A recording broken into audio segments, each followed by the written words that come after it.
ہم کون کون سے کام کریں رمضان شریف میں جس سے اللہ راضی ہو جائے اور اس کا رسول بھی خوش ہو جائے۔ تو اس سلسلے میں میں آپ کے سامنے صرف وہ حدیث عرض کروں گا جس میں حضور اکرم صلی اللہ علیہ وسلم نے اپنی امت کو رمضان شریف کے معمولات بتائیں، کچھ قرآن کریم نے بتائیں۔ قرآن کریم نے جو معمول بتایا ہے امت کو وہ ہے قرآن کریم کی تلاوت، سمجھ میں آئے یا نہ آئے، خود پڑھا ہوا ہے تو خود تلاوت کرے ورنہ تلاوت سنے۔ اس کی طرف اشارہ ہے قرآن کریم کی اس آیت میں کہ شہر رمضان الذی انزل فیہ القرآن، اور حضور اکرم صلی اللہ علیہ وسلم نے اس پر عمل کیا ہے، جیسا کہ حدیث بخاری کے اندر آتا ہے کہ آپ صلی اللہ علیہ وسلم قرآن کریم کا دور فرمایا کرتے تھے رمضان شروع ہوتے ہی حضرت جبرائیل علیہ السلام قرآن کا دور فرماتے اور پورا مہینہ اسی طریقے سے رہتے، جتنا قرآن اس وقت تک نازل ہو گیا اس کا دور فرمایا کرتے، اور جب مکمل قرآن کریم نازل ہو گیا تو اس سال آپ نے 2 مرتبہ دور فرمایا، گویا آپ نے اپنے آپ کو قرآن کریم کی تلاوت میں رکھا ہے، وہ تلاوت قرآن کریم جو آج ہم سے اور ہمارے گھروں سے بہت دور ہو گئی ہے۔ کتنے گھر ہیں مسلمانوں کے کہ جہاں تلاوت قرآن کریم ہوتی ہے اور وہاں سے آواز ہے، حالانکہ سب قرآن پر ایمان رکھنے والے ہیں۔ تو یہ تو قرآن کریم نے بتایا کہ یہ معمول رکھا کرو قرآن کریم کی تلاوت، اس لیے کہ اس تلاوت کے اندر قرآن کریم کی تلاوت میں زبردست فائدہ اور زبردست اجر و ثواب ہے۔ حدیث شریف میں آتا ہے کہ رمضان شریف میں ہر نیکی کا اجر و ثواب 70 گنا بڑھ جاتا ہے۔ ایک نیکی کوئی کرتا ہے تو عام طور پر 10 گنا ثواب ملتا ہے، لیکن رمضان شریف میں وہ 70 گنا بڑھ جاتا ہے۔ اب کسی شخص نے 1 حرف پڑھا قرآن کریم کا رمضان میں، 70 نیکیاں ملیں گی، 10 حرف پڑھ لیے تو 700 نیکیاں ملیں گی، 100 حرف پڑھ لیے تو 7000 نیکیاں ملیں گی، بڑھتے چلے جائیں گی۔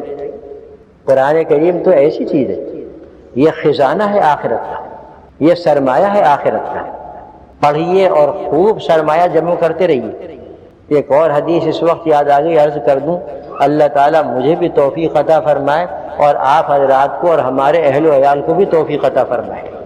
حدیث شریف میں آیا کہ جو شخص نماز میں کھڑے ہو کر قرآن کریم پڑھے یا سنے، جیسے تراویح میں ہوتا ہے، تو 1 حرف پر 100 نیکیاں ملیں گی۔ 1 حرف پر الحمد پڑھا 5 حرف، اگر صرف الحمد پڑھا ہے نماز کے اندر کھڑے ہو کر 500 نیکیاں ملیں گی۔ یہ ہے غیر رمضان میں۔ رمضان شریف میں بڑھ جائے گا وہ ثواب کہ 70 گنا ہو جائے گا۔ اب 1 حرف پر 700 نیکیاں ہوں گی، اور 5 حرف اگر پڑھے تو 5 7 3500 نیکیاں ہوں گی، 3500 صرف الحمد پڑھنے پر رمضان شریف میں، یا الحمد سننے پر 3500 نیکیاں ملیں گی۔ اور جو شخص قرآن کریم اخلاص کے ساتھ تلاوت کرے رمضان شریف میں، لاکھوں حروف ہیں اس کے اندر، بتائیے کس قدر اس کا سرمایہ جمع ہو گیا۔ یہ مر مٹنے کا زمانہ ہے رمضان شریف، اللہ کی خوشنودی حاصل کرنے کے لیے اور اپنی آخرت کا سرمایہ جمع کرنے کے لیے مر مٹنے کا زمانہ ہے۔ ایک ایک لمحے سے آدمی آخرت کا وہ سرمایہ جمع کر لے گا کہ جس کا یہاں پر وہم و گمان ملے۔ اور فرمایا کہ جو شخص نماز میں بیٹھ کر قرآن کریم پڑھے یا سنے، یعنی وہ معذور نہ ہو، معذور ہو تو اسے پورا ثواب ملتا ہے۔ اگر کوئی غیر معذور آدمی، جیسے نفل پڑھ دیتے ہیں بیٹھ کر، نفل پڑھتے ہیں عام طور پر، اگر کوئی غیر معذور آدمی بیٹھ کر نماز میں قرآن کریم پڑھے یا سنے تو ہر حرف پر 50 نیکیاں۔ یہ رمضان کے علاوہ ہے، رمضان شریف میں وہی 70 کا حساب آ جائے۔ اور فرمایا کہ جو نماز کے علاوہ باہر تلاوت کرے قرآن کریم کی اور باوضو کرے، جیسا کہ عام طور پر مساجد میں بیٹھ جاتے ہیں مسلمان بھائی اور قرآن کریم کی تلاوت شروع کر دیتے ہیں، تو فرمایا 1 حرف پر 25 نیکیاں۔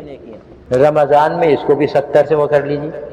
اور فرمایا کہ اگر کوئی بلا وضو تلاوت قرآن کریم کرے، جیسے حفاظ کی عادت ہوتی ہے کہ عام طور پر وہ بلا وضو تلاوت کرتے چلے جاتے ہیں، بالکل جائز ہے، اس میں کوئی حرج نہیں ہے، کوئی کراہت نہیں ہے، تو فرمایا کہ 1 حرف پر 10 نیکی، یہ رمضان کے علاوہ، رمضان میں یہ 70 گنا ہو جائے.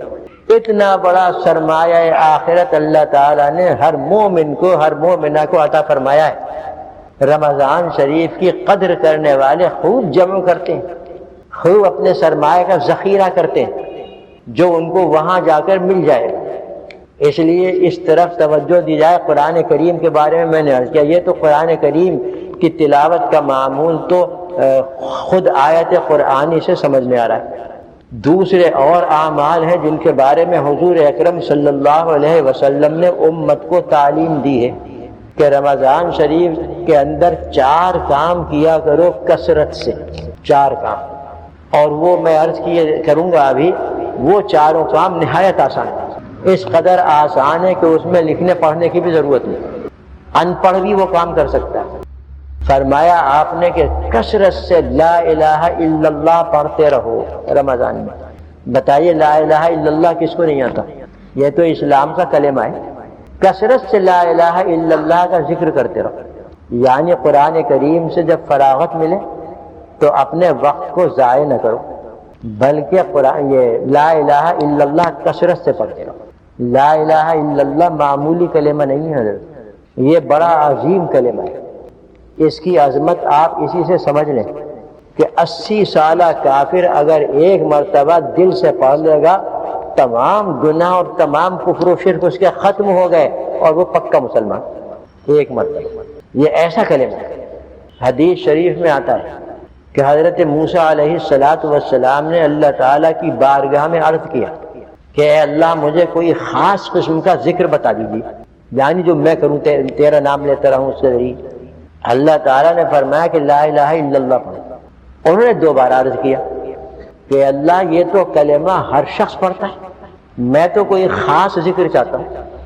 اللہ تعالیٰ نے فرمایا کہ موسیٰ لا الہ الا اللہ وہ کلمہ ہے کہ اگر زمین و آسمان ترازو کے ایک پلے میں رکھ دیے جائیں اور دوسرے پلے میں یہ رکھ دیا جائے تو یہ جھک جائے گا.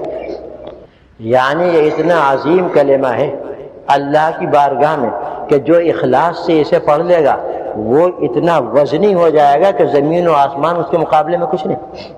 اور کلمہ لا الہ الا اللہ یہ سب کو یاد ہے. مسئلے کے طور پر اتنا عرض کیے دیتا ہوں کہ صرف جب ذکر کیا جائے تو صرف لا الہ الا اللہ پڑھا جائے، محمد رسول اللہ اس کے ساتھ نہیں. اور جب کلمہ پڑھا جائے یا کسی کو مسلمان کیا جائے تو دونوں جز ہوں گے. اس لیے اب ہم اگر رمضان شریف میں اللہ تعالی ہمیں توفیق عطا فرمائے لا الہ الا اللہ کا ذکر کریں تو اور آسان ہو گیا کہ لا الہ الا اللہ لا الہ الا اللہ لا الہ الا اللہ پڑھتے چلے جائیے. تو ایک تو فرمایا کہ لا الہ الا اللہ کثرت سے پڑھو، دوسرے فرمایا کہ کثرت سے اپنے گناہوں کی مغفرت طلب کرتے رہو اللہ تعالیٰ سے. ہم میں سے ہر ایک گناہ گار ہے. رمضان شریف مغفرتوں کا مہینہ ہے، رمضان شریف رحمتوں کا مہینہ ہے. ہمیں بہت زیادہ ضرورت ہے مغفرت طلب کرنے کی، اس لیے کثرت سے مغفرت طلب کرتے رہو، یعنی اپنے گناہوں سے معافی طلب کرتے رہو اللہ تعالیٰ سے. کیونکہ رمضان پورا کا پورا مغفرتوں کا مہینہ، مگر اسی کے ساتھ ساتھ خاص اوقات مغفرت کے اور ہیں. مثلا افطار، روزے کے افطار کے وقت ایک حدیث کے مطابق روزے کے افطار کے وقت اللہ تعالیٰ 10 لاکھ روزے داروں کو جنت میں داخل فرما دیتا ہے روزانہ. 10 لاکھ کی تعداد آئی ہے، 10 لاکھ الفاظ 10 لاکھ بندوں کو داخل فرما دیتا ہے، ان کے گناہ معاف فرما دیتا ہے. ایسے ہی سحری کے وقت کہ وہ بھی مغفرت کا وقت ہے. تو اس خصوصیت کے ساتھ ان وقتوں میں اللہ تعالیٰ سے اپنے گناہوں کی مغفرت طلب کریں، اپنے والدین کے لیے مغفرت کی دعا کریں، اپنے اہل و عیال کے لیے مغفرت کی دعا کریں، بلکہ تمام امت کے لیے اور تمام مسلمانوں کے لیے مغفرت کی دعا کریں. اس لیے یہ دوسرا عمل بتایا آپ نے. تیسرا عمل آپ نے یہ بتایا کہ رمضان شریف میں کثرت سے ہر مومن اور ہر مومنہ جنت میں داخل ہونے کی دعا کرتے رہیں. اور چوتھا عمل یہ بتایا کہ جہنم سے پناہ طلب کرتے رہیں کثرت سے. بکثرت یہ 2 کام کریں کہ جنت میں اللہ تعالیٰ داخل فرما دے، دعا کریں، اور اللہ تعالیٰ جہنم سے محفوظ رکھے. اس لیے کہ رمضان شریف کو جنت سے بڑی مناسبت ہے، جیسا کہ حدیث شریف میں آیا ہے کہ جنت کو تمام سال سنوارا جاتا ہے، سجایا جاتا ہے، اور جب رمضان کا چاند نظر آتا ہے تو اس کے دروازے کھول دیے جاتے ہیں۔ حدیث بہت طویل ہے کہ خاص قسم کی ہوا چلتی ہے، یہ ہوتا ہے وہ ہوتا ہے، میں تو صرف اس کا خلاصہ تھوڑا سا آپ کے سامنے پیش کر رہا ہوں۔ سال بھر تک جنت کو سجایا جاتا ہے رمضان شریف کے استقبال میں، اور جیسے ہی رمضان شریف کا چاند نظر آیا اس کے دروازے کھول دیے گئے۔ اسی وجہ سے غالباً قدیم سے یہ دستور چلا آ رہا ہے مسلمانوں کا کہ وہ رمضان شریف کے استقبال میں اپنی مسجدوں کی قرعی کراتے ہیں، زیب و زینت ان کی کراتے ہیں اور ان کی صفائی اچھی طرح کراتے ہیں۔ تو رمضان شریف کے ساتھ بڑی مناسبت ہے جنت کو۔ بس اتنا سمجھ لیجئے کہ حدیث شریف میں آیا ہے کہ جو شخص جنت کی دعا کرتا ہے، جو مسلمان جنت کی دعا کرتا ہے، تو ادھر سے وہ جنت دعا کرتی ہے اللہ تعالیٰ سے کہ اس مسلمان بندے کو میرے اندر داخل فرما دینا۔ ادھر بندہ دعا کرتا ہے، ادھر جنت دعا کرتی ہے کہ اس مسلمان بندے کو میرے اندر داخل فرما دینا۔ اسی طریقے سے جو مومن، حدیث میں ہے، جو مومن جہنم سے پناہ کی دعا کرتا ہے، جہنم سے حفاظت کی دعا کرتا ہے، تو ادھر سے جہنم دعا کرتی ہے کہ اللہ اس بندے کو میرے قریب نہ لانا۔ کیوں صاحبو، کیا لگتا ہے دعا کرنے میں، جنت کی دعا کرنے میں؟ ذرا سوچئے تو صحیح۔ اس لیے کہ جنت میں داخل ہو جانا اور جہنم سے بچ جانا، قرآن کریم فرما رہا ہے کہ جس کو یہ دو باتیں حاصل ہو گئیں وہ کامیاب، اس کی زندگی کامیاب ہے۔ فمن زحزح عن النار وادخل الجنہ فقد فاز۔ قرآن کریم نے فیصلہ کر دیا کہ جو جہنم سے بچا لیا گیا، وادخل الجنہ، اور جنت میں اسے داخل کر دیا گیا، فقد فاز، تو وہ کامیاب ہو گیا۔ کامیاب زندگی مومن کی یہ ہے، اور یہ کامیاب زندگی انشاءاللہ حاصل ہوگی جبکہ رمضان شریف کو اچھے طریقے سے گزاریں اور یہ دعا کرتے ہیں۔ ایک اور حدیث میں آیا کہ جب تم اللہ سے دعا کرو، روزانہ اللہ تعالیٰ سے 3 مرتبہ دعا کیا کرو جنت میں داخل ہونے کی، اور 3 مرتبہ دعا کیا کرو جہنم سے محفوظ رہنے کی۔ رمضان شریف میں تو خصوصیت سے، عام زمانوں میں تو وہ 3 مرتبہ کا فرما دیا، لیکن رمضان شریف میں کثرت سے جنت میں داخل ہونے کی دعا کریں، اپنے لیے، اپنے والدین کے لیے، اپنے آباء و اجداد کے لیے، اپنی اولاد کے لیے، اپنے گھر والوں کے لیے، اپنے رشتہ داروں کے لیے، اپنے دوست احباب کے لیے، بلکہ پوری امت کے لیے۔ اللہ کے لیے کچھ مشکل نہیں ہے سب کو جنت میں داخل کر دینا، کچھ مشکل اس کے اختیار میں۔ اور اسی طریقے سے جہنم سے محفوظ رہنے کی دعا کریں۔ یہ 4 کام آپ نے بتائے ہیں امت کو اس رمضان کے مہینے میں کرنے کا۔